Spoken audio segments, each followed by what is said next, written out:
card waiting period. This could lead to possibly reverse brain drain in America.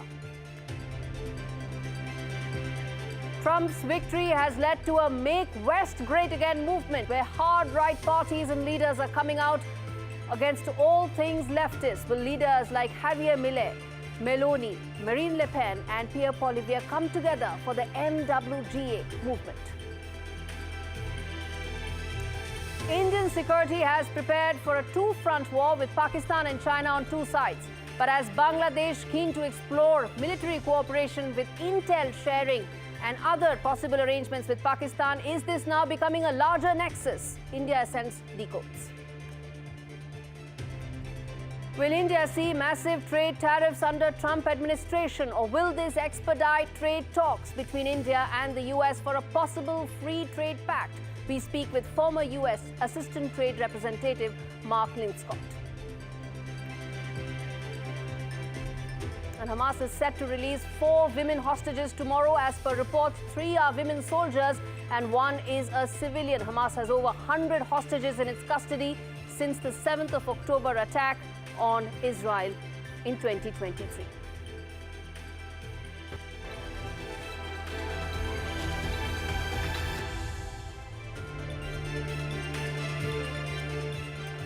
Our big story this week, viewers. In a sweeping change to US immigration policy, children of H-1B and other temporary visa holders may no longer automatically gain US citizenship.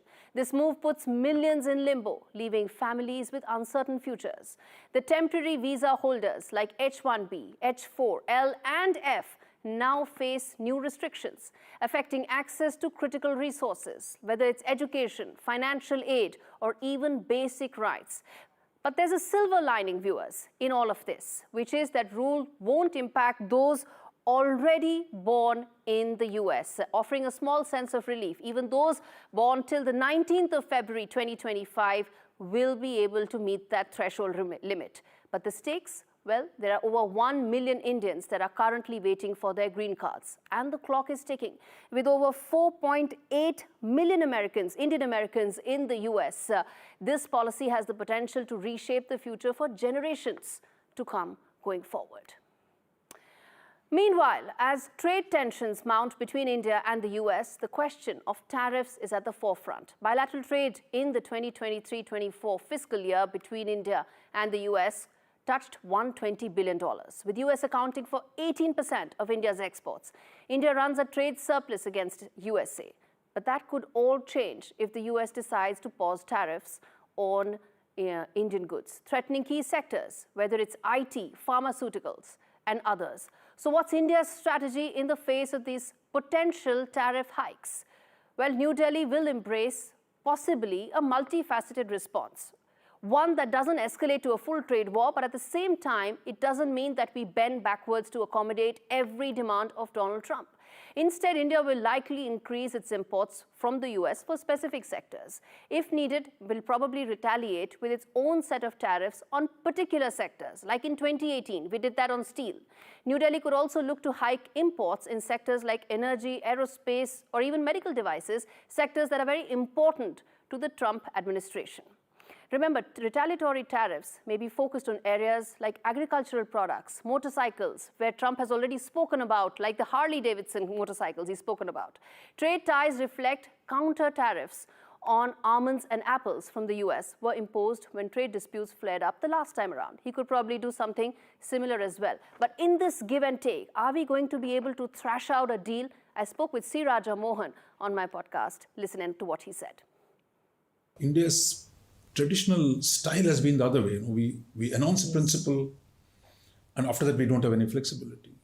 And that's why, despite India's growth of trade, in the WTO, everywhere India is seen with great suspicion, because we don't know when to stop bargaining and when to close a deal. It is this suspicion that we have to end, viewers. Cut a deal if there's possibility to do so. But let me tell you, retaliation is not the only card that we have. We can even utilize this opportunity. It could be once-in-a-lifetime opportunity. Why? There will be supply chain disruptions, because what India is going to face is going to be very small compared to what China is going to face.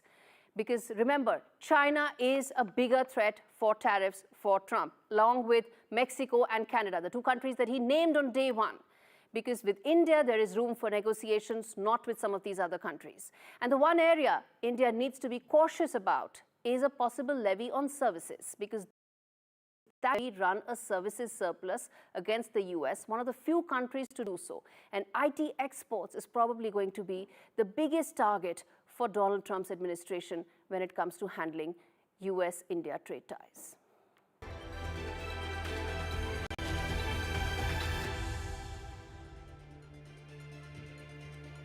Shifting to our first wide-angle story, Make America Great Again, or MAGA, is not just a campaign slogan for Trump. It's fast becoming a template for global social change, probably a clarion call for a global movement of the hard right. And while Donald Trump is the poster boy of the hard right, Argentinian President Javier Milei is now emerging as its biggest champion.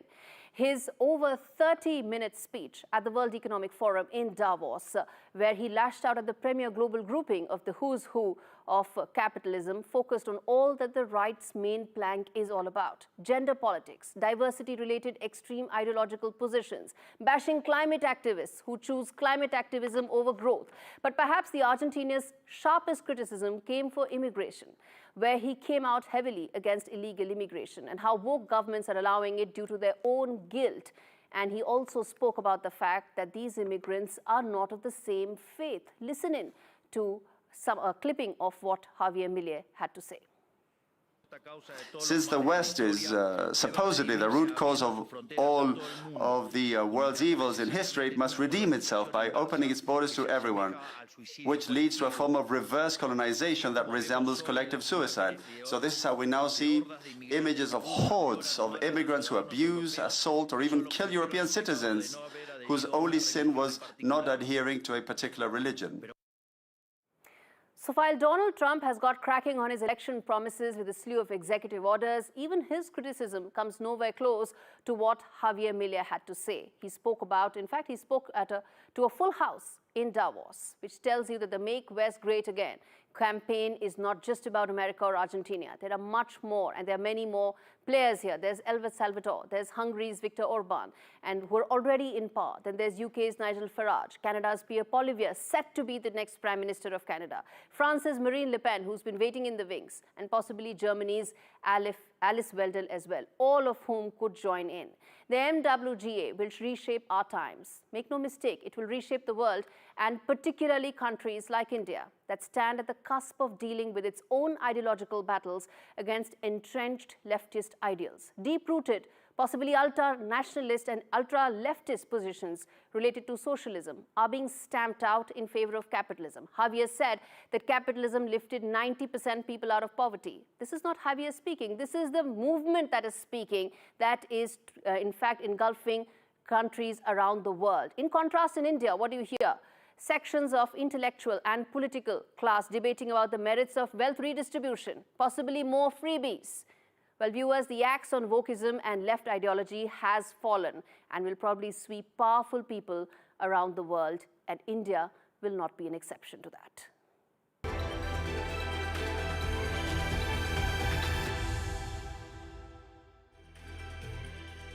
Second wide-angle story on the show. India's neighborhood is witnessing rapid change, unmistakable shift. Bangladesh, a country which fought for independence against Pakistan, is now warming up to its former tormentor. Bangladesh and Pakistan are evaluating close military ties, with top-level military meetings and exchanges taking place, all driven by anti-India sentiments. As the largest investor in both Pakistan and Bangladesh, China is using its ability to stitch together a possible larger nexus. What form and shape it could take and what could be India's options, this report tells you.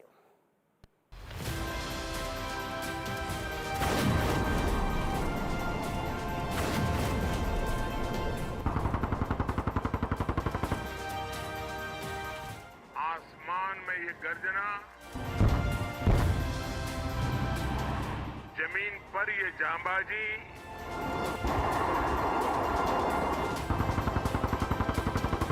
चारों दिशाओं में गूंजता है विजय Ghosh.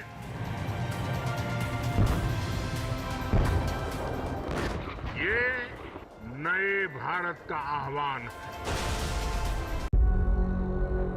India's backyard is witnessing multiple headwinds, with a slew of anti-India meetings.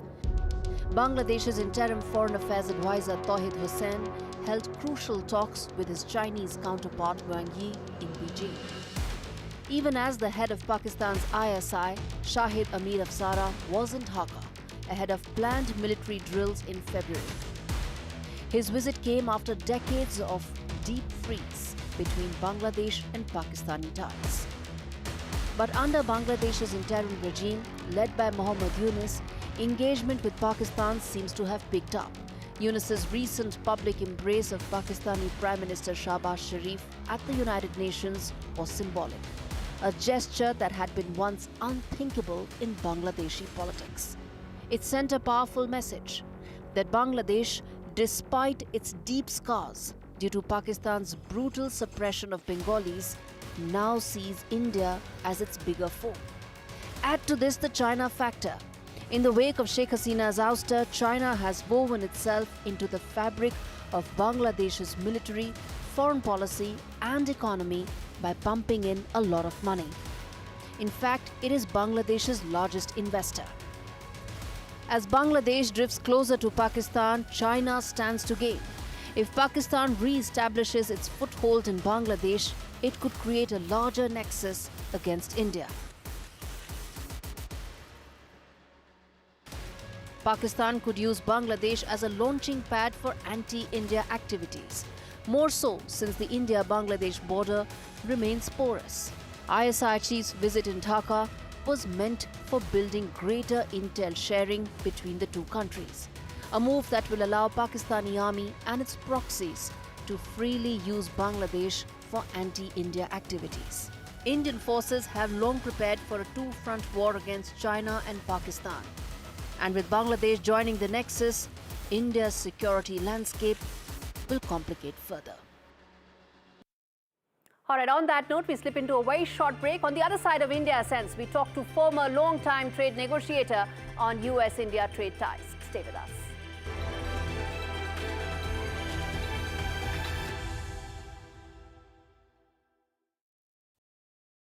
Hi, Donald John Trump.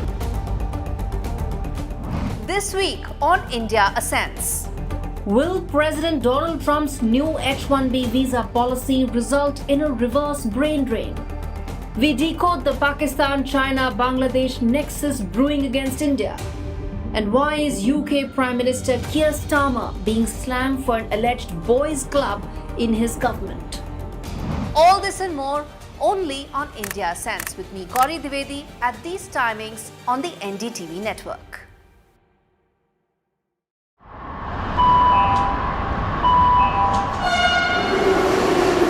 Kind attention, please. Delhi Election Metro 2025 is arriving on People's Platform. Please mind the gap. BJP or AAP, who will get to the Delhi Secretariat station? दरवाजे बाईं तरफ खुलेंगे. Who will Delhi voters open the victory doors for? And who will be shown the door? Can the BJP throw AAP's victory run off track? Or will it be Kejriwal's ticket to win again?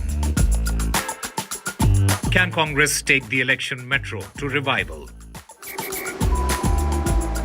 We will track it all for you. Delhi's decision destination. Doors will open on the left. Stay tuned to NDTV for mega metro poll coverage. Hello and welcome to the best of the World Economic Forum in Davos, Switzerland. For 2 decades, NDTV has been a window to the world's greatest thinkers, leaders, Nobel laureates and stars at the World Economic Forum in Davos, Switzerland.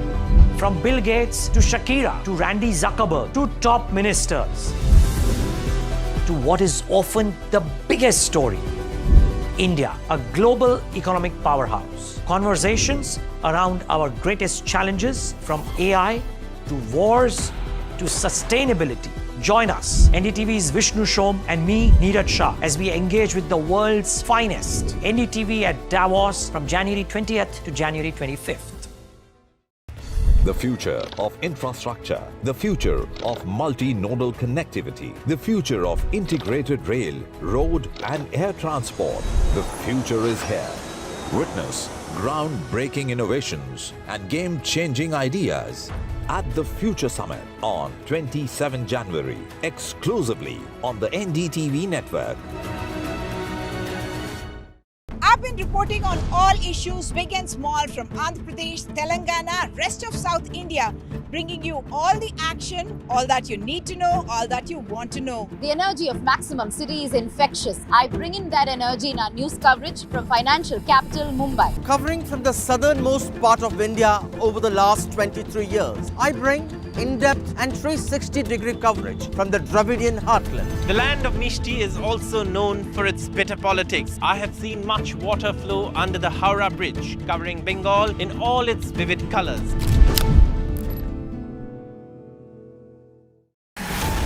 Anil Kapoor. Proud of all the officers here. Kiara Advani. Sonu Sood. आज मुझे मौका मिला आपके साथ जुड़ने का. Vijay Deverakonda. We are Indians. Republic Day Special.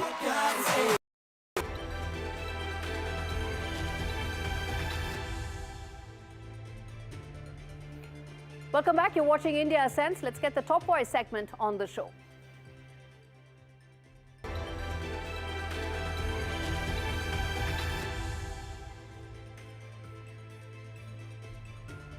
Mark Linkskott, who is a former Assistant Trade Secretary at the US, joins me to talk about the US-India trade relationship. Mark, let me start by asking you, how do you see the trade relationship now under Donald Trump's administration? Well, it's a bit counterintuitive to say this, but it is my belief. I think that with the Trump administration and even the threat of tariffs or potentially the imposition of tariffs, there are opportunities to actually improve the trade relationship, and that's essentially because the two sides will be playing for a lot. The stakes will be high.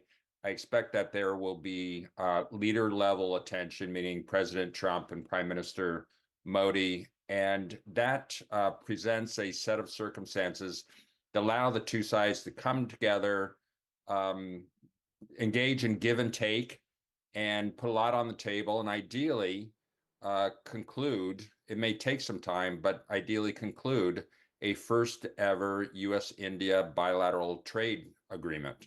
So I'm optimistic. Well, this indeed is counterintuitive. I want to ask you, why are you so optimistic? And do you think some of this is Trump's rhetoric, maybe posturing for better negotiations?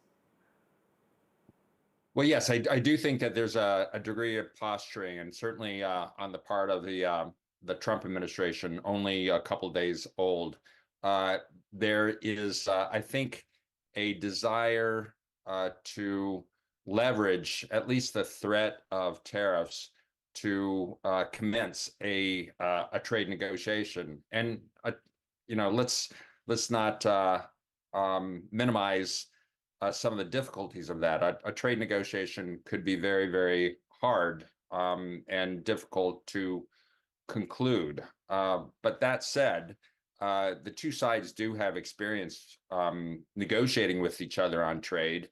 During the first Trump administration, this was when I was at the U.S. Trade Representative's office as the Assistant USTR for South and Central Asia, we had a situation in which India's benefits under the GSP program, the Generalized System of Preferences program, were being threatened. There was a review looking to suspend those benefits.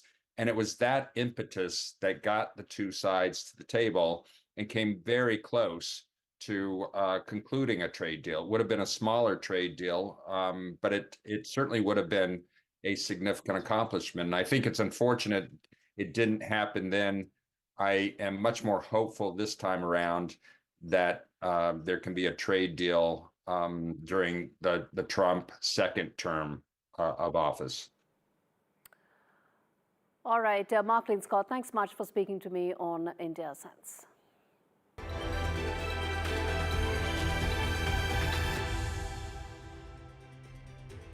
Inside Story segment on the show. Well, it's been a week of bad news related to climate and environment. And within an hour of entering the Oval Office this week, President Trump led America's exit from the Paris Accord, throwing weaker nations into greater jeopardy since there will not be enough climate funding to aid the transition towards carbon commitments. COP's $300 billion by 2035 pledge is now pretty much up in the air.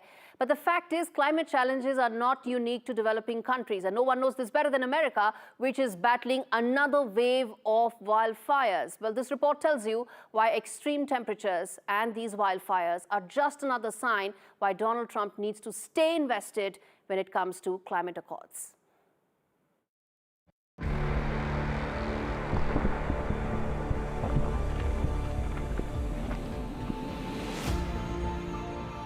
Raging wildfires in America have a story to tell, one of destruction and ignorance. A fortnight after California witnessed its worst fire in many decades, more have been lit. While this time the devastation and loss of life may have been contained, the long-term impact of climate change is undeniable.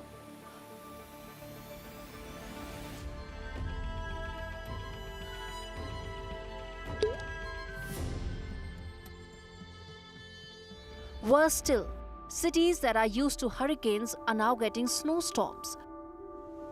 Cold and snow are challenges that southern states in America are not equipped to handle. Freak snowstorms have impacted power grids, airport infrastructure, and everything else across southern states. From Louisiana to Florida to Texas, Americans are struggling, and so are their cities. America's struggles, though well documented, are just a small part of how the world, particularly the poor countries, are struggling to cope with. Last year, America contributed $11 billion towards climate finance, mostly in the form of costly loans. This line of funding is now likely to dry up. With Donald Trump's public declaration that nations don't need or are not fit to get funding. The ferocity of the blazes in US were fueled by climate change.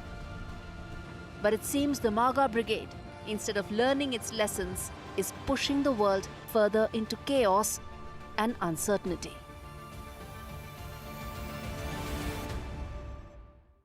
Well, in an age where technology drives modern warfare, India is truly stepping up its game. As regional tensions simmer, India's massive $3.2 billion space initiative is positioning it as a powerhouse in the battle for supremacy in this space. And let's take a look at this report that tells you India's ambitious space-based surveillance program and how it could change the landscape of military intelligence in India's neighborhood.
On steroids and promises to leave no stone or satellite unturned.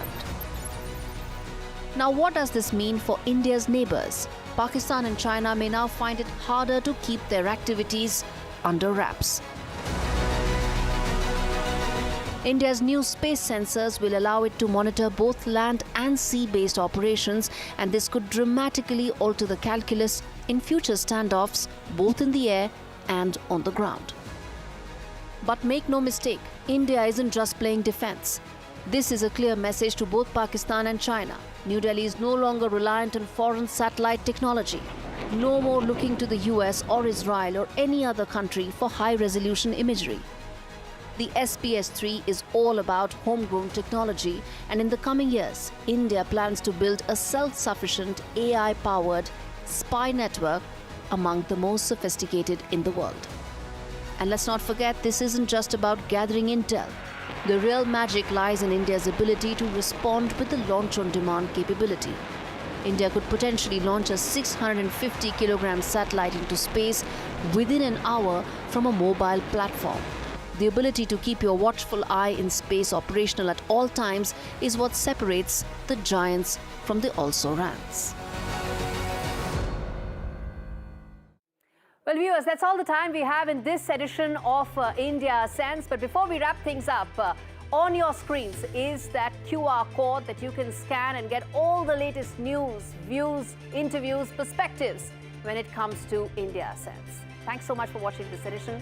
See you next week.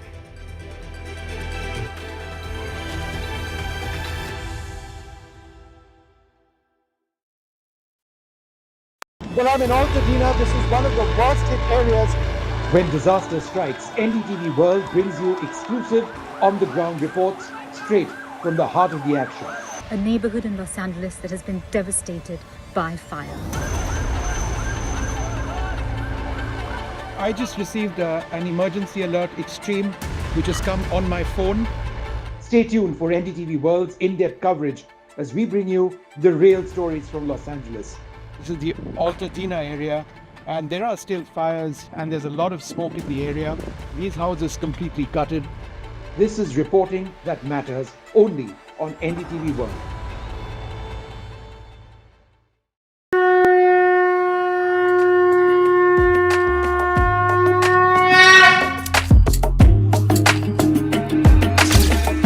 Mahakumbh, the festival of faith, the world's biggest spiritual festival, the divine dip at the spiritual Sangam,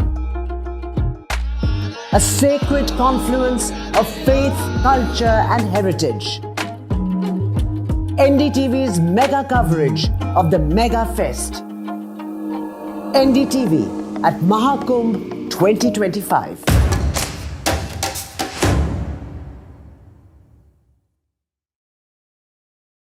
I, Donald John Trump. This week on India Ascends. Will President Donald Trump's new H-1B visa policy result in a reverse brain drain? We decode the Pakistan-China-Bangladesh nexus brewing against India. And why is UK Prime Minister Keir Starmer being slammed for an alleged boys' club in his government? All this and more only on India Sense with me, Gaurie Dwivedi, at these timings on the NDTV network.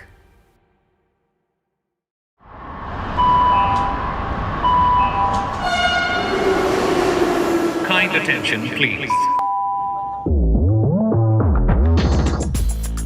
Delhi Election Metro 2025 is arriving on People's Platform. Please mind the gap. BJP or AAP, who will get to the Delhi Secretariat station? दरवाजे बाईं तरफ खुलेंगे. Who will Delhi voters open the victory doors for? And who will be shown the door? Can the BJP throw AAP's victory run off track? Or will it be Kejriwal's ticket to win again? Can Congress take the election metro to revival? We will track it all for you. Delhi's decision destination. Doors will open on the left. Stay tuned to NDTV for Mega Metro poll coverage. Hello and welcome to the best of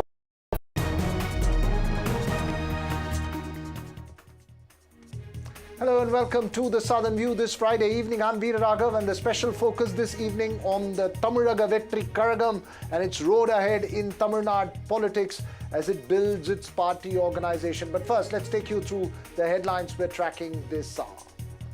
Punjab police is being misused by people, says Union Minister Ravneet Bittu, as the face-off over security cover for Arvind Kejriwal intensifies. The story first broken on NDTV. Siddaramaiah gets a closure and clean chit in the 2014 Bengaluru Turf Club case. Special court closes the case, but the Muda muddle remains the focus as the Lokayukta will submit a report to the High Court on Monday. Hyderabad Police Commissioner says they are probing all angles in that horrific case dubbed the pressure cooker case by the media.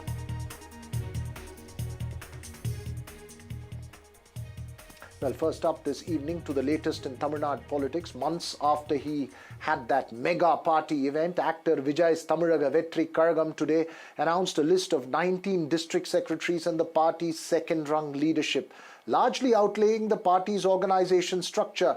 This is an important step for the party, which hopes to alter Dravidian political equations and realities. And a strong party organization, remember, is essential to turn the Vijay star power into votes. The political fault lines in the state are also clear.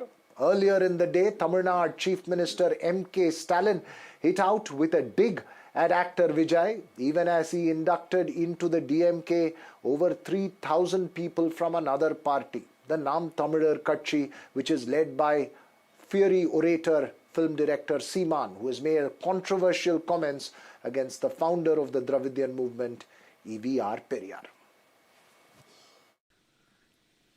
ஆனால் இன்றைக்கு சில கட்சிகளை பார்க்கிறோம், தொடங்கிய உடனே ஆட்சிக்கு வருவோம் என்று சொல்லக்கூடிய நிலை இன்றைக்கு நாட்டில் இருந்து கொண்டிருக்கிறது.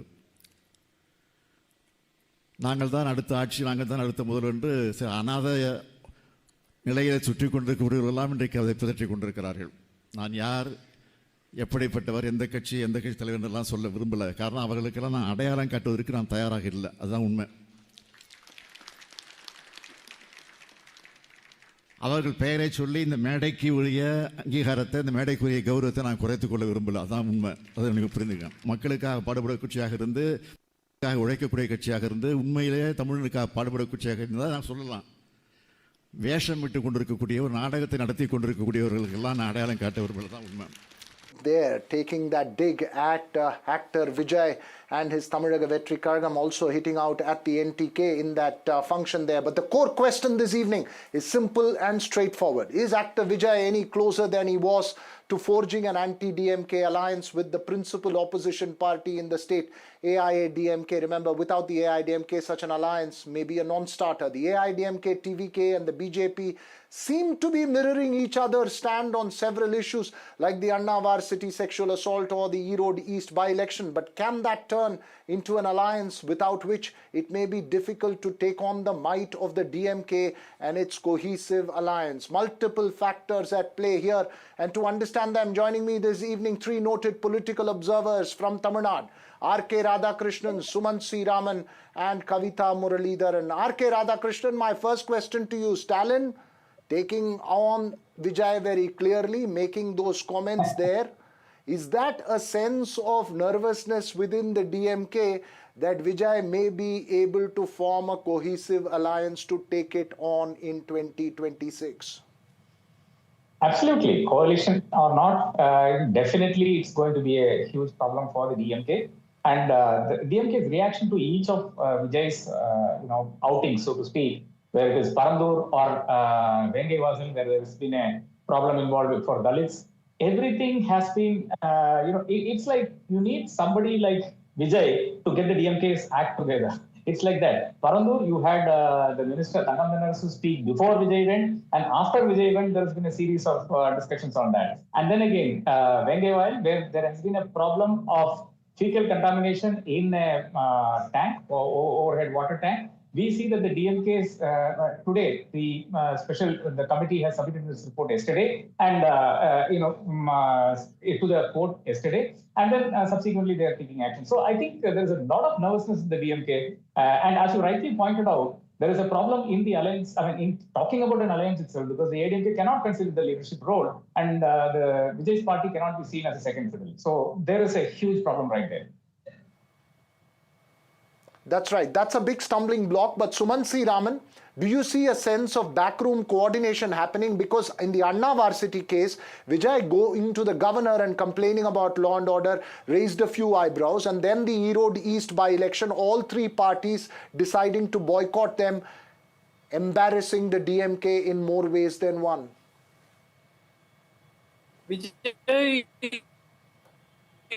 has an option of either aligning with the AIADMK or trying to go it alone with a few smaller parties, which is not going to lead him anywhere. So I think he is aware of the limitations of the reach that he has, the charisma that he has.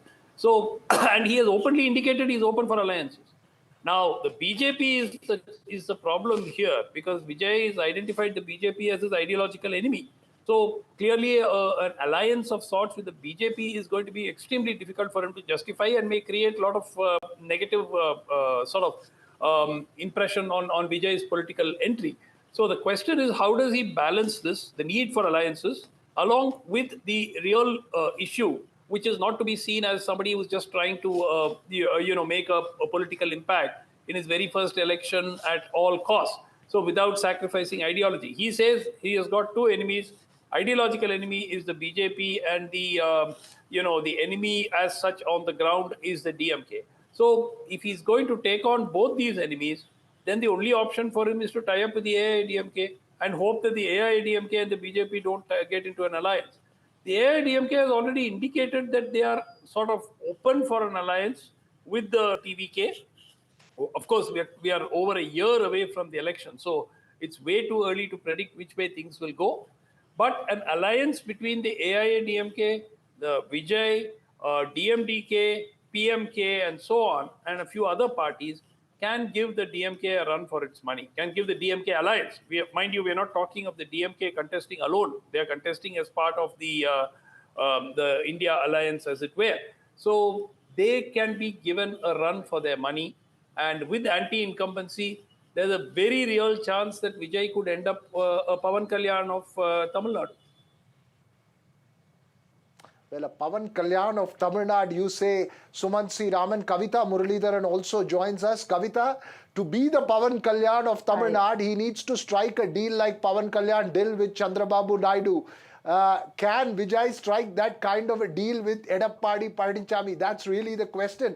At one point of time when Naidu was in jail, during the run-up to 2024, Pavan Kalyan really took the front role in bringing the BJP and TDP together.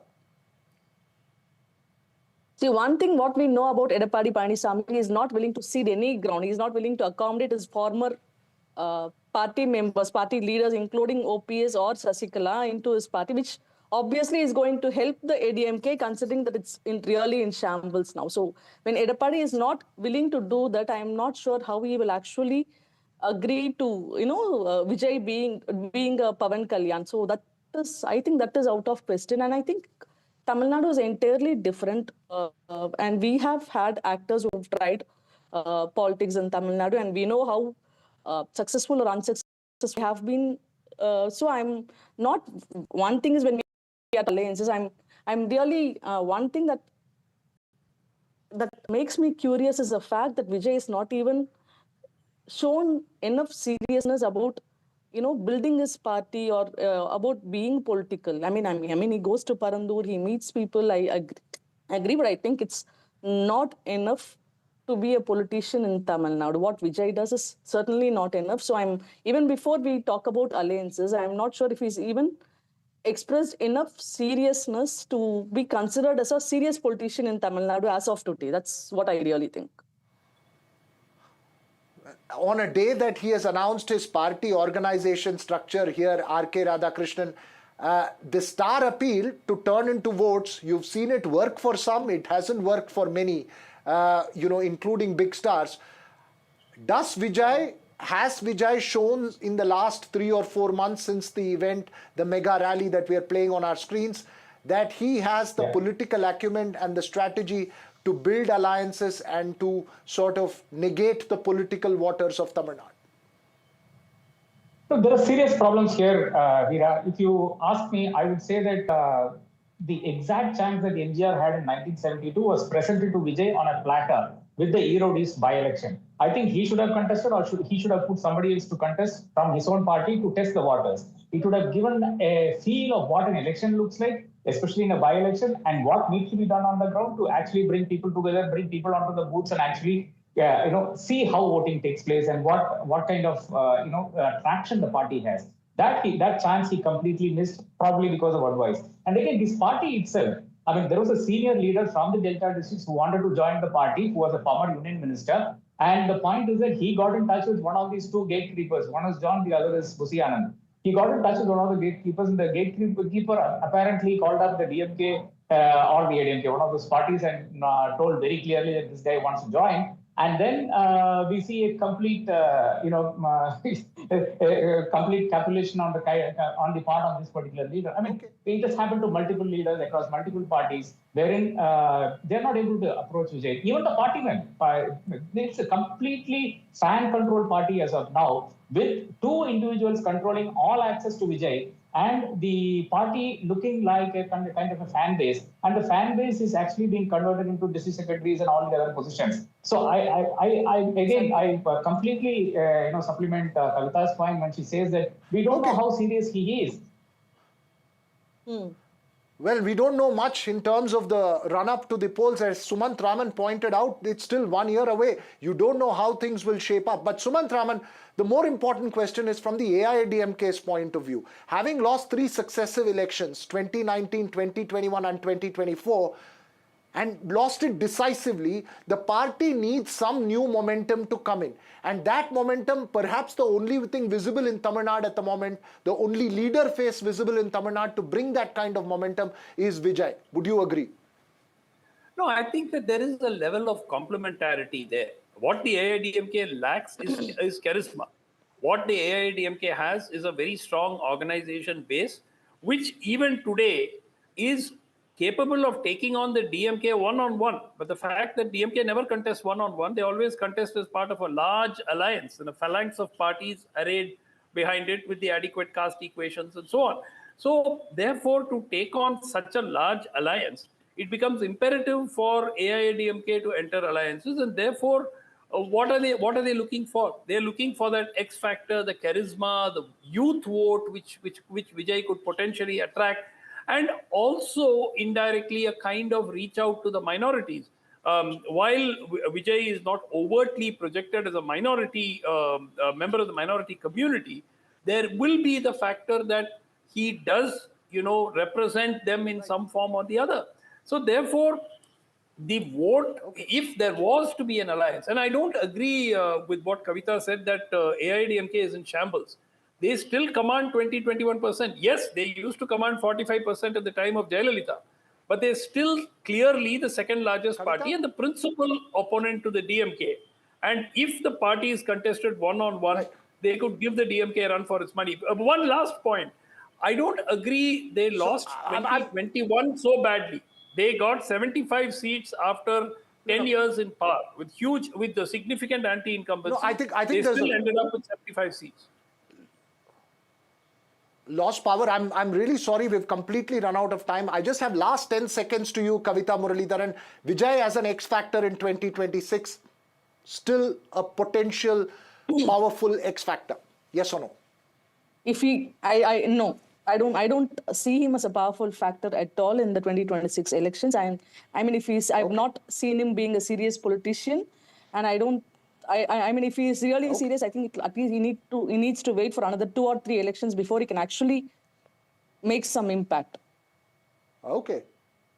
needs to prove himself on the field, you say. Thanks very much to all three of you for joining us. I'm sorry we've completely run out of time, but from Tamil Nadu to the politics of Karnataka, a win for Siddaramaiah as the Special Court for People's Representatives gave a clean chit and closed the 2014 Bengaluru Turf Club case involving allegations of a quid pro quo in the nomination of a steward for that famous turf club in the city. It was anticipated as the Lokayukta had filed a closure report and there was no quid pro quo according to the court. All eyes now on that big Lokayukta report that is to be submitted before the Karnataka High Court on the bigger and politically fiery Muda case this Monday.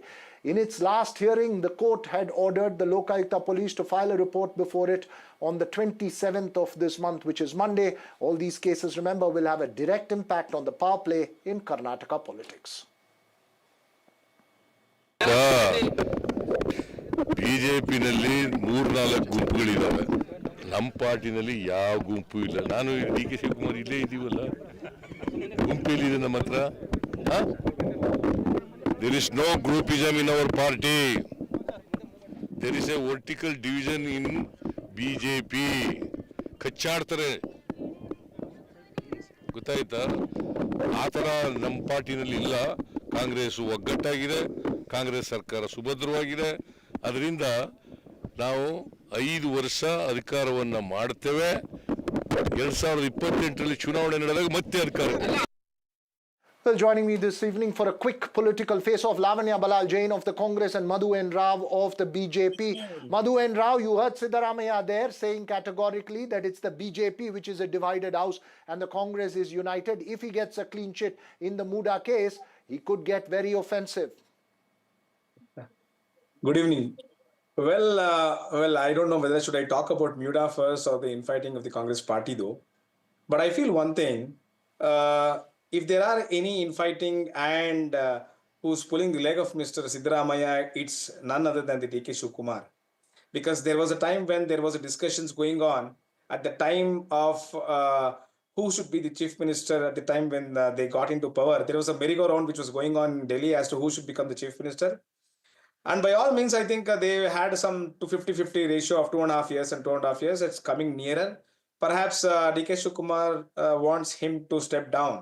And there are infighting issues in Congress. That's well in the open. I don't have to tell it again. But the fact of the matter remains. Now look at the attitude of the chief. Wants Vijayendra to step down. Sri Ramulu wants to leave the party and you are blaming it all here. Veera, the point is this. Well, this is a party which is now in the government on the helm of affairs in Congress, in Karnataka. Well, in every party there will be some issues, but the point of contention or rather to discussion is this is a party in power. Now look at what happens when they pull down the government. They themselves, if they pull down the government. Now why I will tell you, just give me a minute, I won't talk much. Look at the Muda incident. This is the very same chief minister who the High Court has told, and High Court has indicted the chief minister. There is an FIR which gets registered against him in the Lokayukta. Lokayukta does not attempt to even arrest him in spite of there being offences registered under 420, 120B, 464, 465 of forgery. And look at this. The chief minister himself does not want to even apply for an anticipatory bail. Now, this is the attitude of the chief ministership in Karnataka. I mean, if they are booking cases against a person who files a hate speech. Lavanya Balal, respond to it. The Muda case remains... The Muda case remains an Achilles heel. Good evening, Veera. Good to be back on your show today. No, it does not remain to be Achilles heel. It proves what we have always been saying, that the BJP is very good at creating fantasy stories and wasting the time of the entire judiciary mechanism. And this is what they have done. They were harping about how Lokayukta should investigate. Lokayukta apparently is saying, or they have not yet submitted the report. According to the leaked reports, Lokayukta is giving a clean chit to the chief minister. And we stand vindictive. We have said this multiple times Siddaramaiah will come out unscathed, and he's coming out unscathed. I'm very surprised that today we have a discussion about, oh, there could be infighting in Congress. I'm very surprised that we have not had debates about how Vijayendra, the leader of opposition, is not being recognized openly by multiple factions of his own party. Multiple factions in the BJP are today saying we do not agree, or we do not want Vijayendra as the leader of opposition. How is it that we do not have a discussion about it? We have two BJP leaders who are openly fighting, two leaders from Bellary, are calling each other names, and they are fighting. You know what we... Go ahead, Madhura. Veera, Go ahead, Madhura. Today we are discussing about the issues of the Congress party and also the MUDA.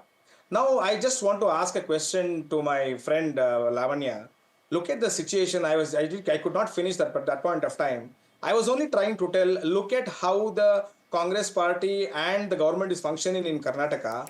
He has not even taken an anticipatory bail, whereas the government is at all power to even book a person who was sent a hate speech, or rather to say a post on the Facebook. They pick him up and put him in the jail. And here we have Mr. Siddaramaiah, and perhaps of a 300 crore or 400 crore scam, where he has not even been touched by the Lokayukta. Lokayukta gives the summons as and when they like, and Mr. Siddaramaiah goes and as and when he likes. I mean, what is happening? Perhaps DK Shivakumar must be having a last laugh. Perhaps if he gets 1 minute, madam. If he gets indicted, Lavanya, respond quickly. You respond, and I'll have to wrap the show after this. Please respond, Lavanya. I would like to tell the BJP, Siddaramaiah is not taking an anticipatory bail because he knows that he is innocent and he need not. I'm sorry, don't interrupt. He is misusing the power. Don't interrupt, Mr.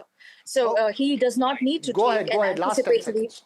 He does not need to take an anticipatory bail, and we stand vindicted.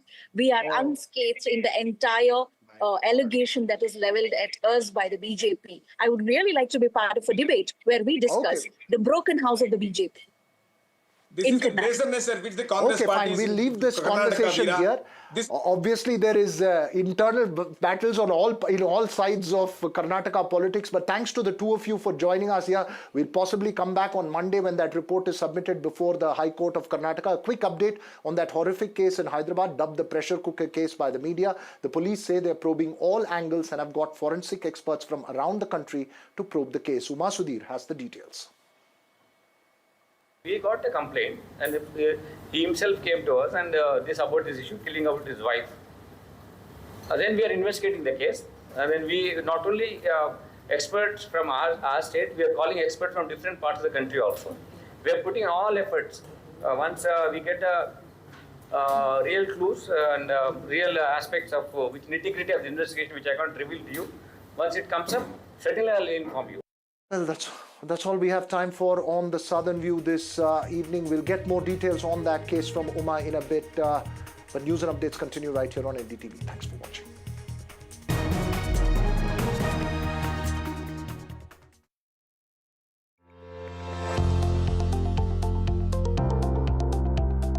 The dominance in the chess of a select few countries, like it was the case for a very long time, also seems to be moving. Every journey, in a sense, starts somewhere. We started slowly, as you can imagine, but we always had a core community of very dedicated chess fans. I was the first Grandmaster in 1987. By 2000, we had 6 Grandmasters, and now we have 85. World saw world champions very differently in 2000s. Look, the title of the world champion has always been very, very important in chess. I got the chance finally in the year 2000. I was lucky that my stars aligned then. I had had a couple of attempts before. My mother knew how to play chess, and she came from a family of chess players.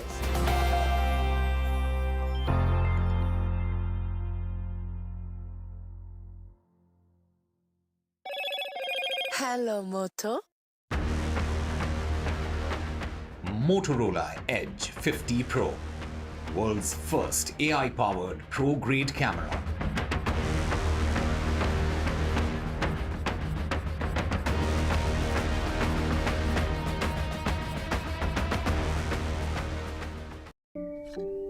Can someone working alone solve all the world's biggest challenges?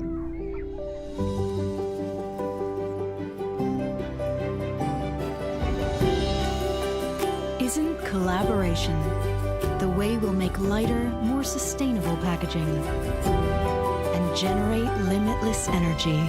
At SABIC, we believe the chemistry between people is the chemistry that matters. SABIC.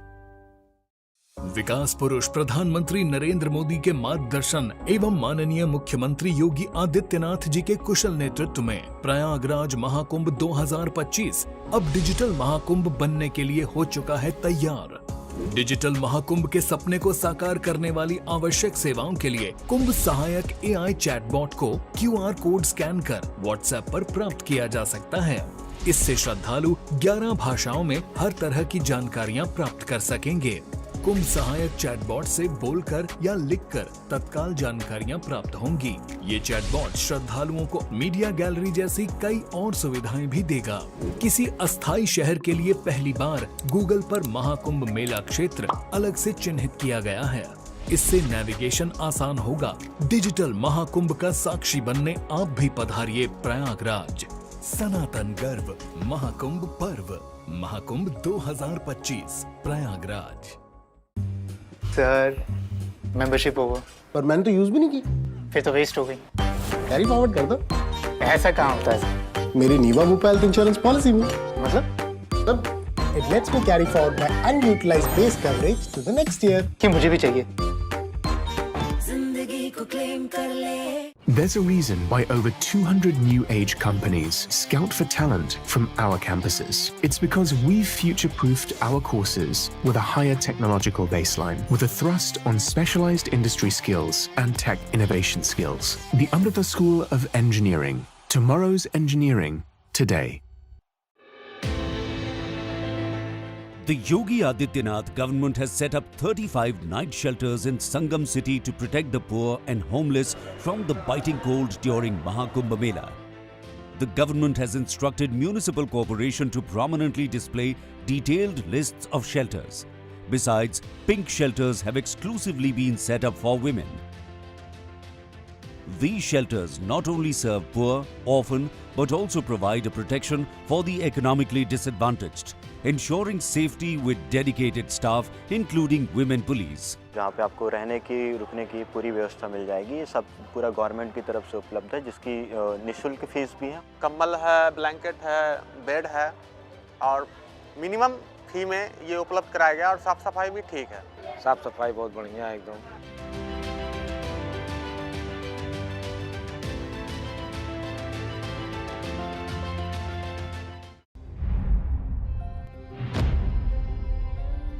If priests across different faiths refuse to conduct the weddings, there would be no child marriage. Priests and faith leaders wield a crucial power to wipe out this crime from their communities. Join a critical conversation as the seminal voices of our faiths stand united against child marriage. ये देखिए, फिनिस्टा है ma'am. मैं भी यही recommend करूंगा। क्या फिनिस्टा? कुछ भी लगाओ यार। ये इसके साथ तो बहुत कुछ फ्री आता है। क्या क्या? डस्ट, बारिश का पानी, पोल्यूशन, इंसेक्ट्स, नॉइज। और फिनिस्टा के साथ लाइफ लॉन्ग कस्टमर सर्विस है। क्या? फिनिस्टा विंडोज इंस्टॉलेशन से मेंटेनेंस की लाइफ लॉन्ग कस्टमर सर्विस देते हैं। आपके घर में फिनिस्टा नहीं है तो कॉल कीजिए। Fine finer Finista. कुछ पल नहीं दिशा दिखाएं, कुछ पल हिम्मत बढ़ाएं।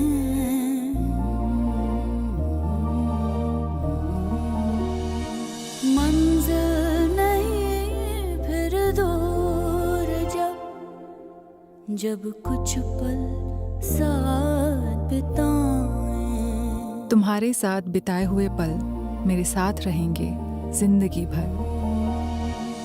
मंजिल नहीं फिर दूर जब अपने साथ निभाएं। LIC से मिले बीमे की रकम ने ही मेरे नए काम की शुरुआत को मुमकिन बनाया।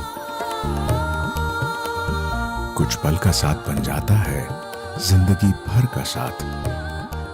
LIC, हर पल आपके साथ।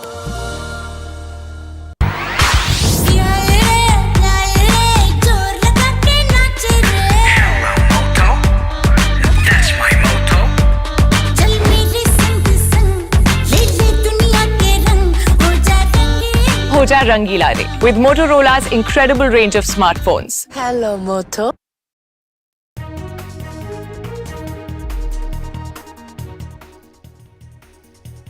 Hello, ladies and gentlemen, you're watching NDTV.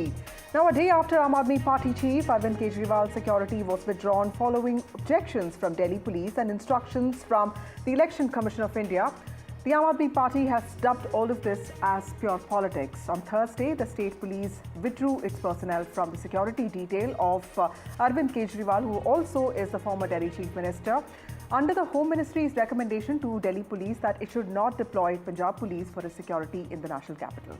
Now, DGP of police in Punjab, Gaurie Yadav, on Thursday said that the component of Punjab police deployed for Kejriwal's security was withdrawn following directions of Delhi police and Election Commission. Aam Aadmi Party has, however, said that this is a conspiracy to kill Kejriwal. So, is this politics or is it protocol, or is it just following of processes? What is that? We will try to assess all of that. That's what we discussed tonight. Joining me now, of course, is a panel of experts. But first, let's get you how Atishi, the Chief Minister of Aam Aadmi Party, Chief Minister of Delhi, and also Aam Aadmi Party leader, reacted to this development today.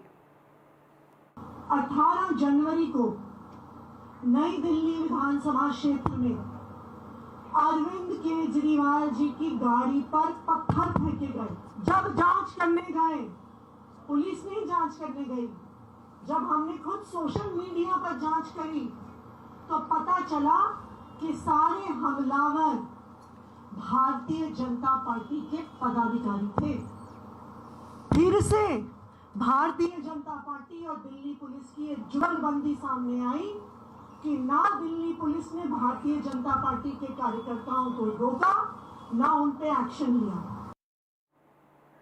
Now, BJP leaders from Punjab specifically have also lashed out at the Aam Aadmi Party on this development, on the party's claims that this is a conspiracy to kill Kejriwal. In fact, MOS at the centre, Ravneet Singh Bittu, and BJP spokesperson from Punjab, Javier Milei, have also responded to this controversy.